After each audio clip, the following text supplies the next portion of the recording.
As Christians, we're called to set our minds on the things above, not on earthly things. But let me ask you, how much of your daily life reflects that truth? What we allow into our hearts and minds shapes us more than we realize. Our influences matter, and it's time to take them seriously. Think about the people you follow online. Are they encouraging your walk with Christ? Or are they leading you down a path of comparison, distraction, and sin? It might be time to unfollow some accounts, ones that don't align with who God is calling you to be. Now, I know how hard this can be. I had to cut down from following 7,000 people to just 400. I had to ask myself, do I genuinely know this person? Do they add true value to my life? And if not, it was time to let them go. It's truly not that deep. Mindless scrolling, wasting hours consuming content that doesn't edify you. Have you considered how it's affecting your mind? What about the TV shows you watch? Are they filling your heart with God's truth? Or are they glorifying sin, normalizing things that pull you away from Him? Take a step back. Look at the storyline. Ask yourself, what is this teaching me? Is it bringing me closer to God or farther away? I was watching 𝐬𝐸𝐬𝐬 with my friend the other day, and the only Christian character in that show says, God can't fix everything. What are these messages really feeding us? And what about your music?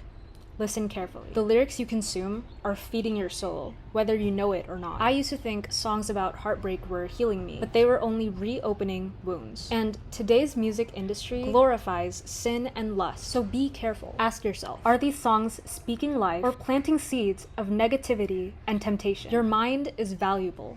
Your attention, your most precious resource. You are not immune to influence. Every little thing you allow into your life either builds you up or tears you down. The same thing applies to your friendships. The Bible reminds us in 1 Corinthians chapter 15, verse 33, bad company corrupts good character. Are the people around you helping you grow in your faith or pulling you into compromise? Choose friends who encourage, challenge, and support you in your walk with Christ. It's not about cutting people off, but about setting healthy boundaries and prioritizing relationships that honor God. You are the sum of the 5 people closest to you. And remember, we can't grow spiritually if we spend our time with distraction. We have to be intentional. We have to edify ourselves constantly. Feed our spirit with things that align with God's truth. Time is precious. Where and with who you spend it with shapes who you become. Ask yourself, am I fulfilling my spiritual hunger? Or am I settling for empty entertainment and non-edifying conversation? It's time for a reset. Take inventory of your influences and choose wisely, because the more you focus on the things of God, the more you'll experience true peace, joy,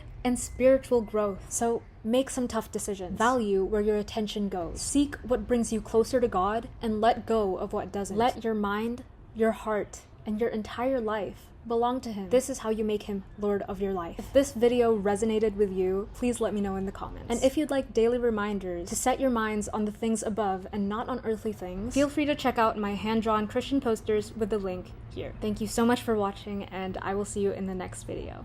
God bless.